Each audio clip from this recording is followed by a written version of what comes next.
Hi everyone, my name is Annabell, and today I'll be reading Passage to Freedom, the Sugihara story. One word that comes up in this book is diplomat, and a diplomat is someone who represents their home country and their needs in a different country. So let's begin.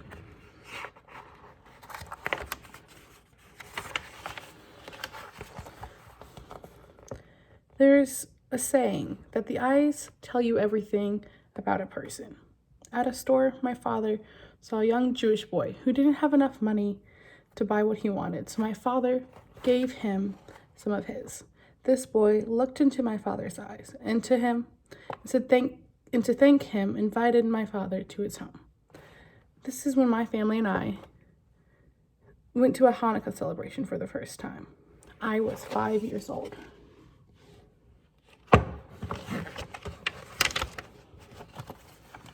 In 1940, my father was a diplomat representing the country of Japan. Our family lived in a small town in the small country called Lithuania. There was my father and my mother, my aunt Setsuko, my younger brother Chaki, and my 3-month-old baby brother Haruki. My father worked in his office downstairs.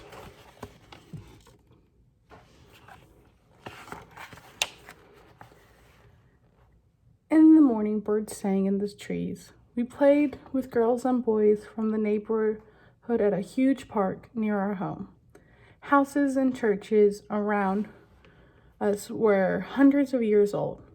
In our room, Chiaki and I played with toy German soldiers, tanks, and planes. Little did we know that real soldiers were coming our way.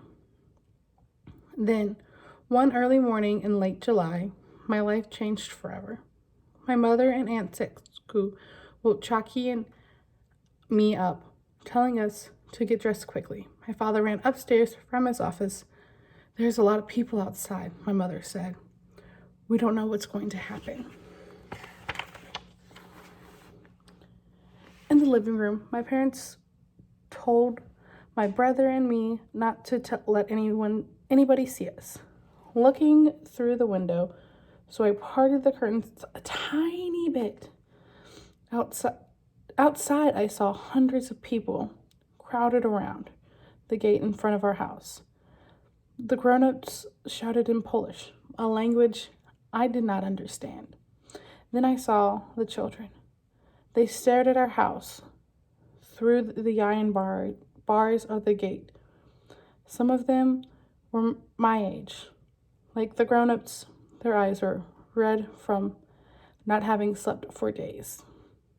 They wore heavy winter coats.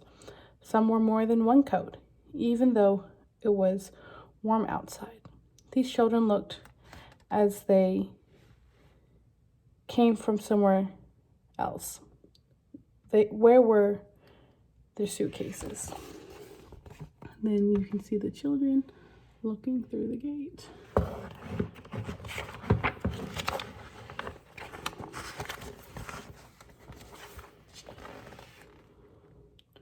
"What do they want?" I asked my mother. "They have come to ask for your father's help," she replied. "Unless we help, they may be killed or taken away by some bad men." Some of the children held on tightly to the hands of their fathers. Some clung to their mothers. One little girl sat on the ground crying. I felt like crying too. "Father," I said, "please help them." And then some of the men in the crowd came climbing over the fence.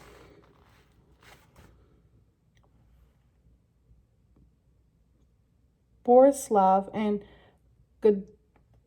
Gajai, 2 young men who worked for my father, tried to keep the crowd calm. My father walked outside, peering through the curtains. I saw him standing on the steps. Borislav translated what my father said. He asked the crowd to choose 5 people to come inside and talk.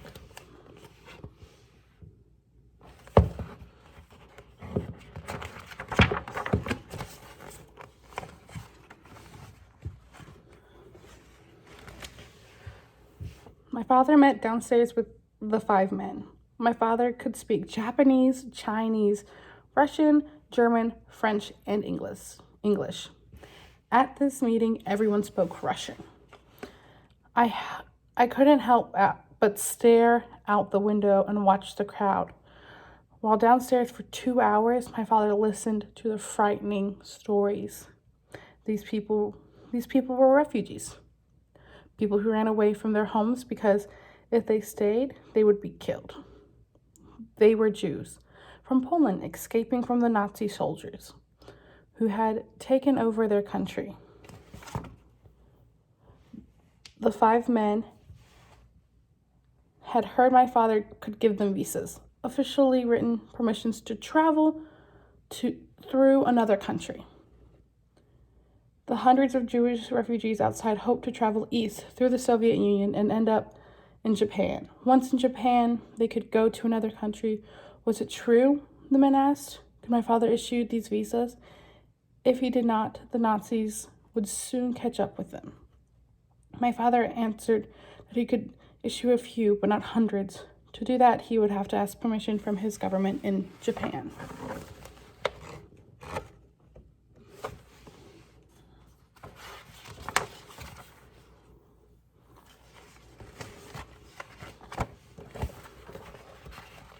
That night, the crowd stayed outside our house. Exhausted from the day's excitement, I slept soundly, but it was one of the worst nights of my father's life. He had to make a decision. If he helped these people, would he put our family in danger? If the Nazis found out, what would they do? But if he did not help these people, they could all die. My father listened to the bed squeak. My mother listened to the bed squeak as my father tossed and turned all night. The next day, my father said he was going to ask his government about the visas. My mother agreed it was the right thing to do. My father sent his message by cable. I took my father's written message down to the telegraph office. I watched the crowd as they waited for the Japanese government's reply. The 5 representatives came into our house several times that day to ask if there was an answer. Anytime the gate had opened, the crowd tried to charge inside.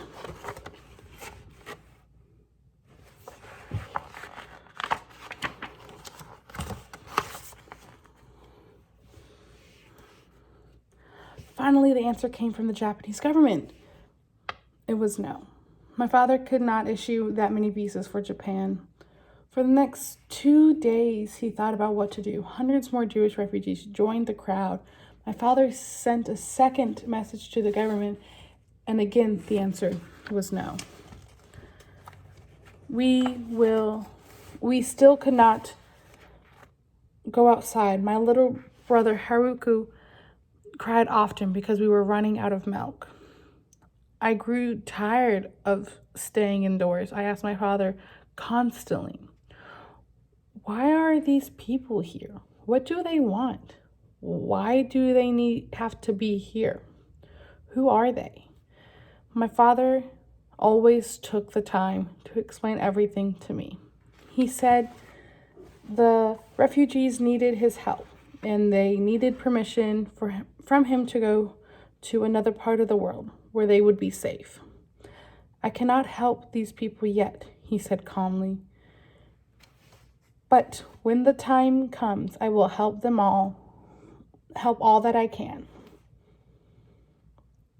My father cabled his superiors yet a third time, and I knew the answer by the look in my father's eyes. That night, he said to my mother, I have to do something. I may have to disobey my government, but if I don't, I will be disobeying God.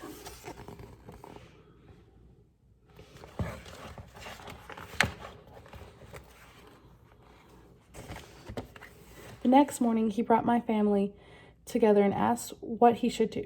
This was the first time he ever asked all of us to help him with anything. My mother and my auntie, Setsuko, had already made up their minds.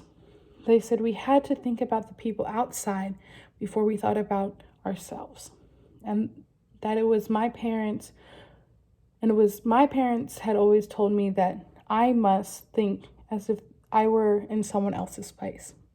If I were one of those children out there, what would I want someone to do for me?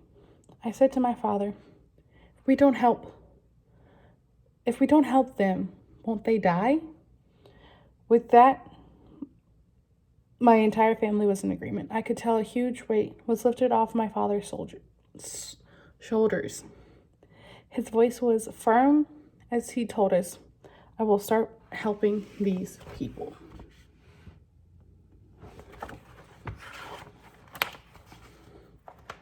My father opened the garage door and the crowd tried to rush in to keep order. Borislav handed out cards with numbers. My father wrote out each visa by hand. After he finished each one, he looked into the eyes of the person receiving the visa and said, good luck.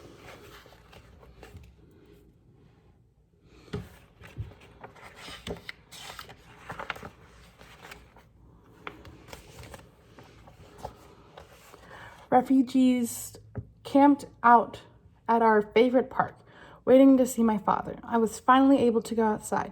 Jackie and I played with the other children in our toy car. They pushed as we rode, and they rode as we pushed. We chased each other around the big trees. We did not speak the same language, but that did not stop us.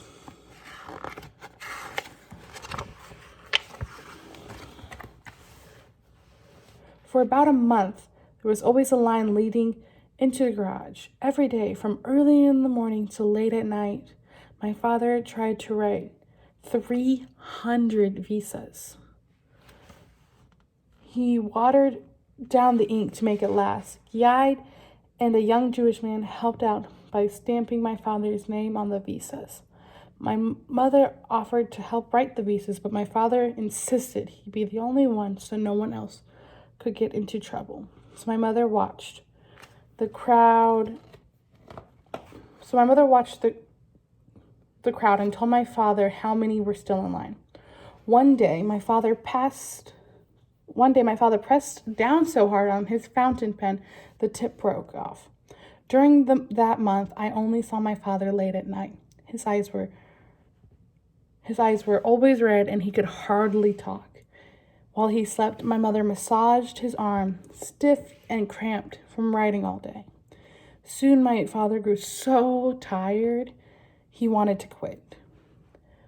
But my mother encouraged him to continue. Many people are still writing. They're still waiting, she said. Let's issue some more visas and save as many lives as we can.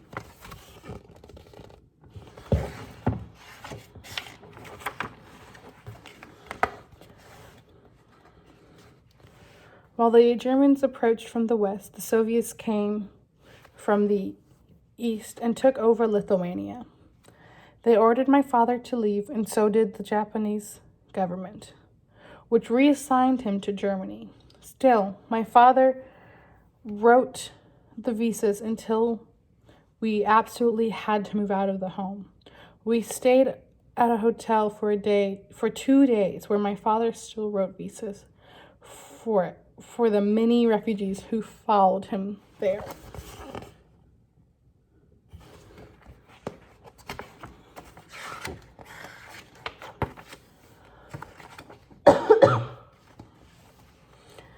Then it was time to leave Lithuania. Refugees who had slept at the train station crowded around my father. Some refugee men surrounded my father to protect him.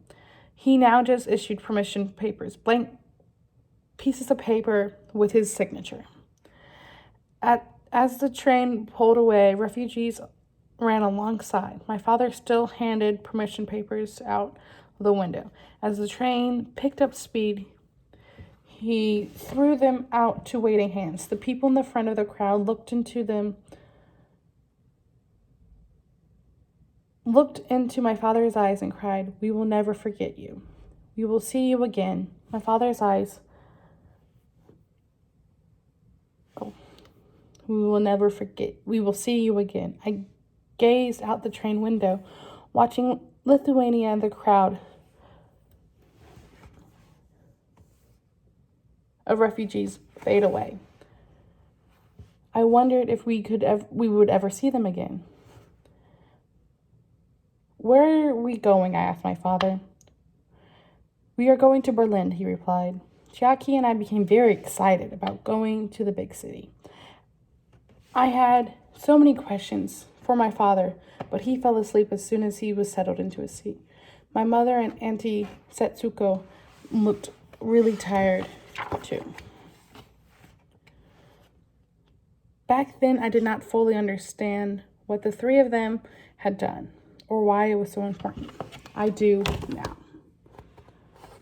That is the end of Passage to Freedom.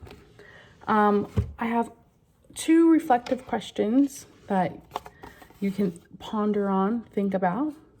One is, was there ever a time where you did not understand what a parent or a family member or guardian was doing?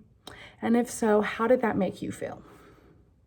And then the other question is, has there been a time when you thought a parent, family member, or someone in your life was brave?